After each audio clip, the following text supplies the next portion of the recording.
नक्की काय तुमची ग्रामपंचायतीबाबत भांडण काय? या गावाचा माझा जन्मभूमी आहे ही माझी. मी विघ्नर सहकारी साखर कारखान्यामध्ये कामाला असताना ज्या कुणाला अशक्यप्राय गोष्टी होत्या त्या 1996 मध्ये मी सूर्यकिरण ग्रामीण बिगर पतसंस्था या गावाकरता काढली. जर योगदान नाही म्हणता जे आजही शक्य नाही कुणाला पतसंस्था काढली ते पतसंस्था मी काढली. मला म्हणतात मी बाहेर राहतो, परंतु माझा जन्म झाल्यापासून मी रेशनिंग कार्ड मडचं बदललं नाही की मतदार कार्ड बदललं नाही. जे बोल घेवडे आहेत त्याने अनेकदा बदललं असेल. आता या ग्रामपंचायतीमध्ये विघ्नर सहकारामध्ये काम करत असताना त्यावेळेस मी नामनिर्देशन सुद्धा सादर केलं होतं. म्हणजे राजकीय आवड मला आजच नाहीये. आणि जे ग्रामपंचायतमध्ये ग्रामविकास विभागात मी काम करत असल्यामुळे तिथला थोडा मला स्टडी असल्यामुळे जे अनलिगली काम चालतात. तुम्ही काय काम करायचे? आता मी ग्रामसेवक होतो. हा, आता रिटायर झालो.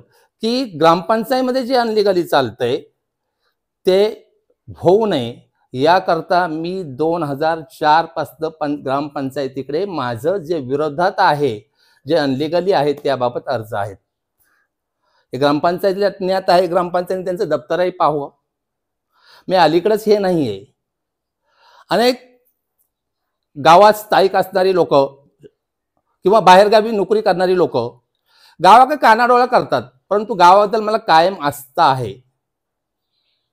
गावाची प्रॉपर्टी सुरक्षित राहिली पाहिजे, गावातला शासकीय निधी सुरक्षित राहिला पाहिजे यासाठी मी सातत्याने पाठपुरावा केलेला आहे. आमच्या गावात ग्रामदेव देवस्थान ट्रस्ट होतं.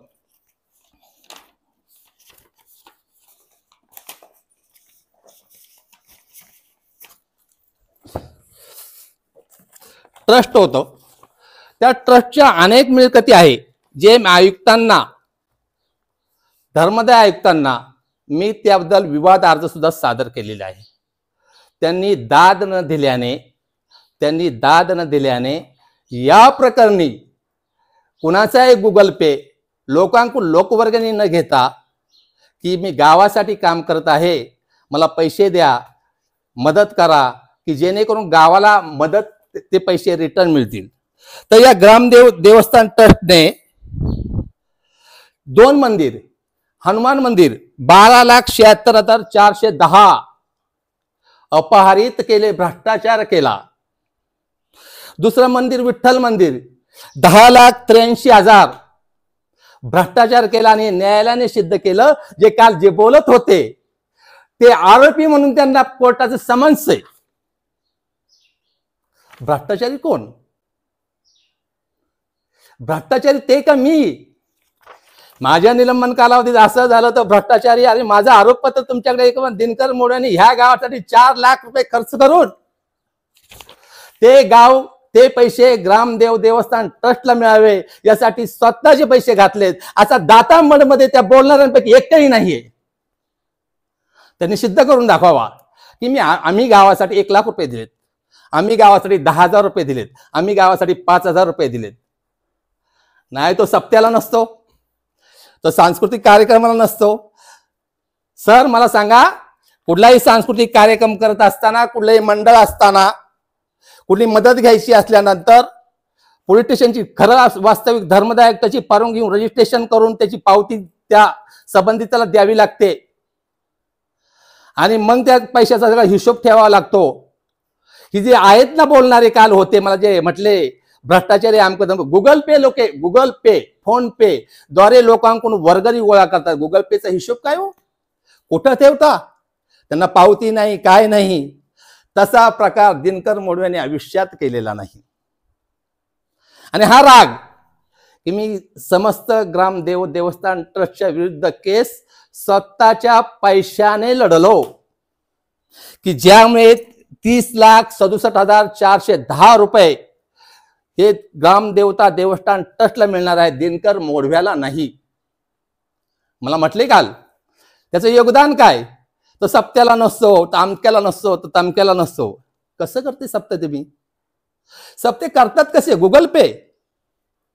मंदिरांना कसं कलर? गुगल पे. कुठल्या अधिनियमात आहे? धर्मदायकाच्या अधिनियमात आहे का की गुगल पे द्वारे पैसे जमा करायचे?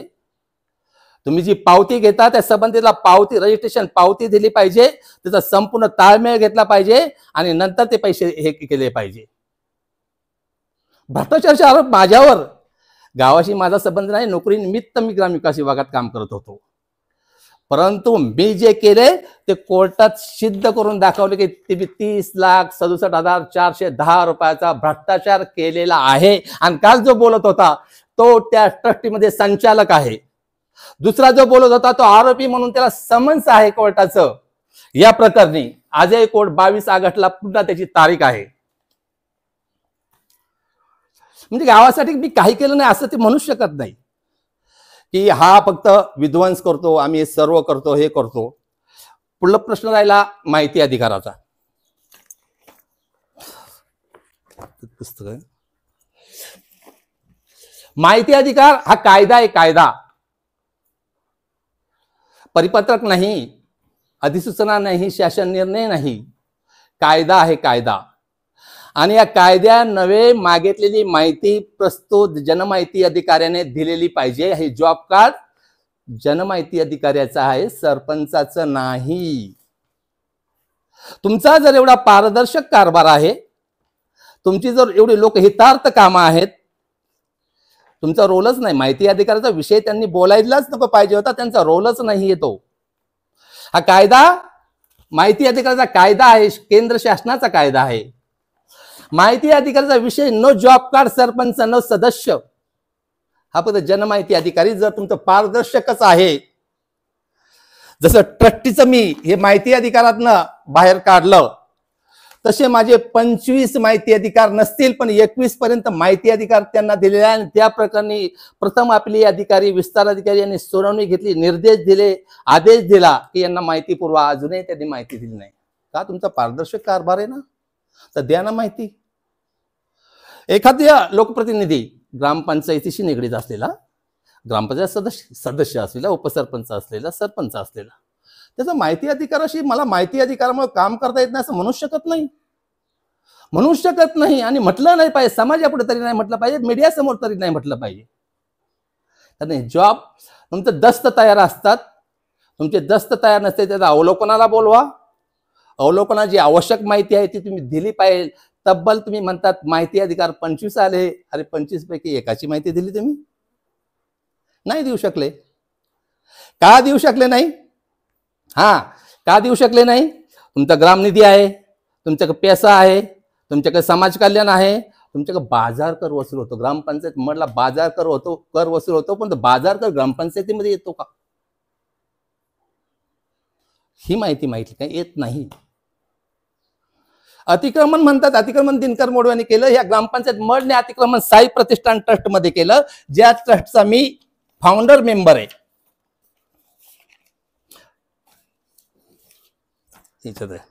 फाउंडर मेंबर आहे. साई प्रतिष्ठान 30 गुंठे जागा आहे, शिल्पा हाय सेकंडरीच्या पुढची सगळी. आणि त्या ठिकाणी समाज मंदिर बांधले. ते शिल्पा हाय सेकंडरी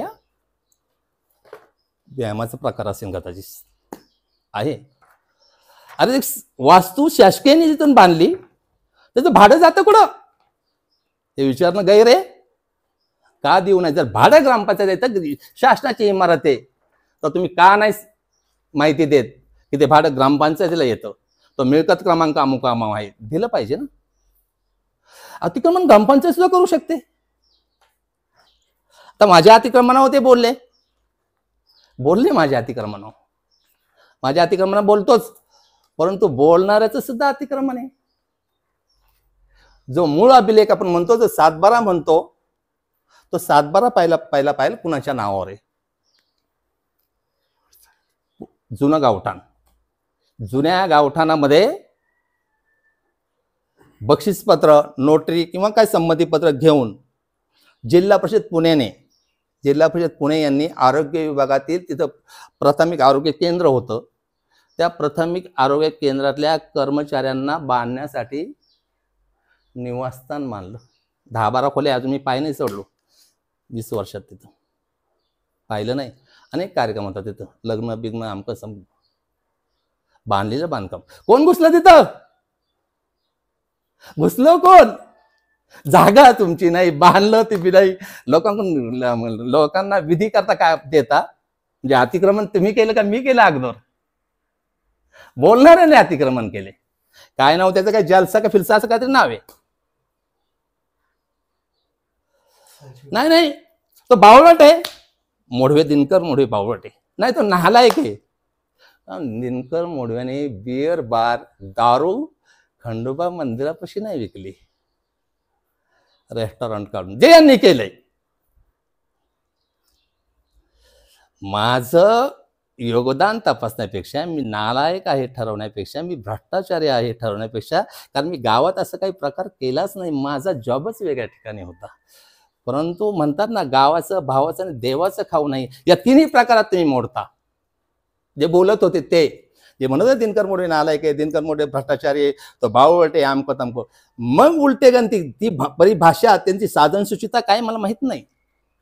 एका अर्थी म्हणजे कुणी बातमी दिली ती पुण्य टाइमला, ते याची घरकुल, हे घरकुला संबंधित विषय घ्यायचा होता.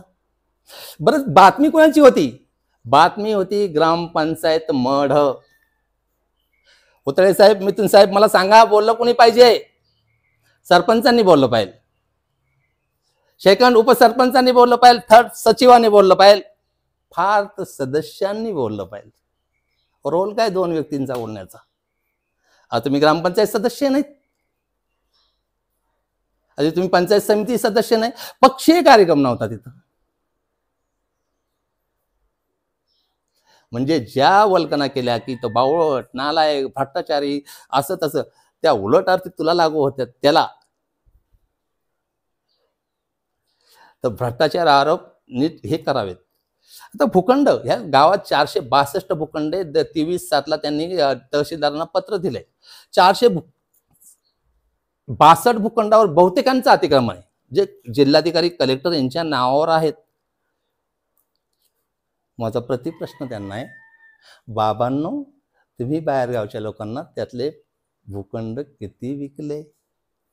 नसल विकले तर माहिती अधिकार का देत नाही? आणि तुमचा रोलच नाही माहिती अधिकाराचा. सिद्ध करावं. माहिती अधिकारी नो जॉब कार्ड, सरपंचाचं नाव, उपसरपंचाचं नाव, सदस्याचं रोजची रोजकीर्द असतं, कॅशबुक असतं, साठा रजिस्टर असतं, ते लिहिण्याचं काम सचिवाचं आहे. आणि तो अभिलेख, मूळ अभिलेख ज्यांनी माहिती माहिती त्याला द्यायचा असतो. हे अभिप्रेत आहे कायद्यात. यांना तुम्ही कलाटणी देऊन आणि भलती का सरकता? मूळ मुद्द्यावर फक्त काल घरकुलावरच त्यांनी बोलायचं होतं. विषय ग्रामपंचायत मडवर भ्रष्टाचाराचा आरोप आहे. ग्रामपंचायत कार्यकारिणीशी संबंधित आहे. तुम्हाला लोकांनी निवडून दिलेलं आहे ना, ज्यांना निवडून दिले ना, ते लोकांचं प्रतिनिधित्व करतात. प्रतिनिधित्व करतात संस्थाचे तुम्ही विश्वस्त आहात. मग तुम्ही जे फेस केलं पाहिजे, की मीडिया असो, लाभार्थ्यांचा तर प्रश्नच नव्हता, परंतु मीडियासमोर सुद्धा सरपंच, उपसरपंच आणि सदस्य ज्ञात असेल तर त्याविषयी त्यांनी बोलायला पाहिजे होतं.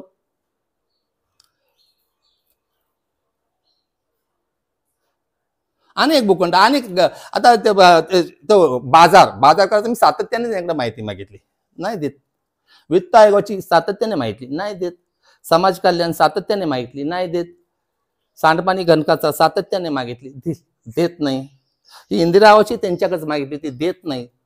अरे तू देत किती नाही? 25.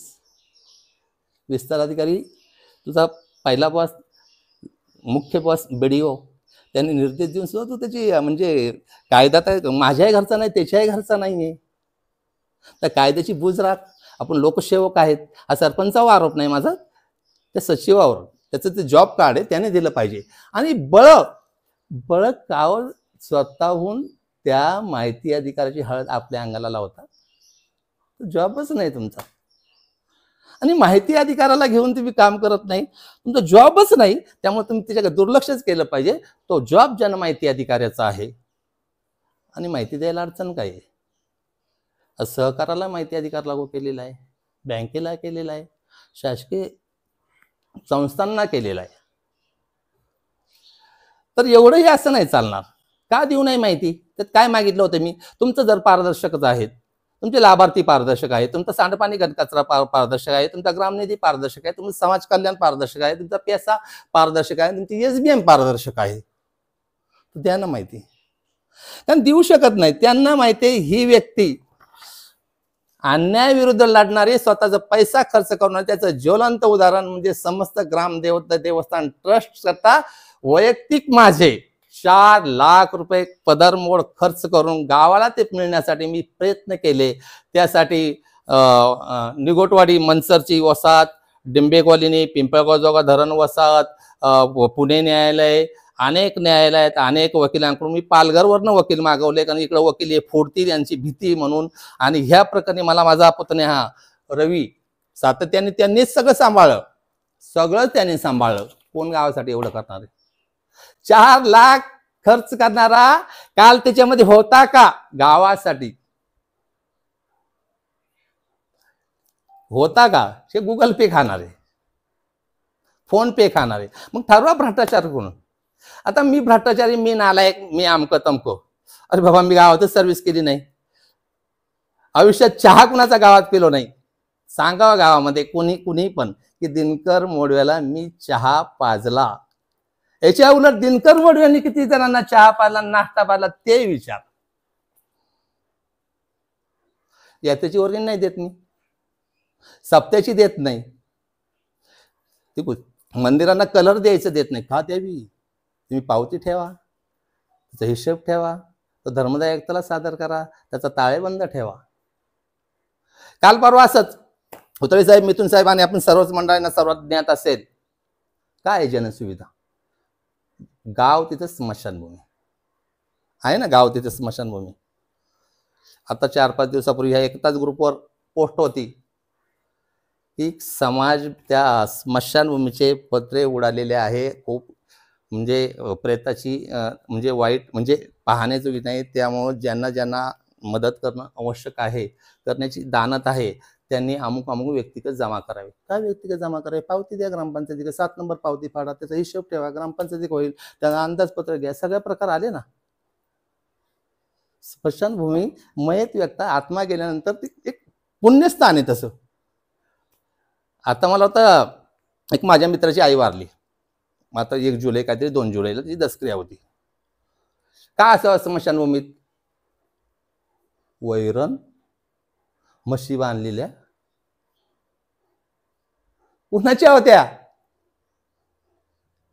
कुणाच्या होत्या ते त्यांना विचारा. कुणाच्या होत्या म्हशी? कुणाची वैरण साठवत होते? आहे की जनसुविधा, जिल्हा वार्षिक योजना, जिल्हा नियोजन मंडळ बसले, त्यांच्याकडे मागणी करा, पत्रे मिळतील. आणि लोकवर्गणी तुम्हाला घ्यायची तर घ्या, त्याची सामान्य पावती घ्या, सामान्य पावतीने द्या ना. तो हिशोब राहील, तुमच्या रोजकीला येईन, तुमच्या पासबुकला येईन, त्याचं अंदाजपत्रक होईल, त्याचं मूल्यांकन होईल, त्याची निविदा निघेल, सगळं प्रोसिजर होईल ना. कशासाठी असं करता?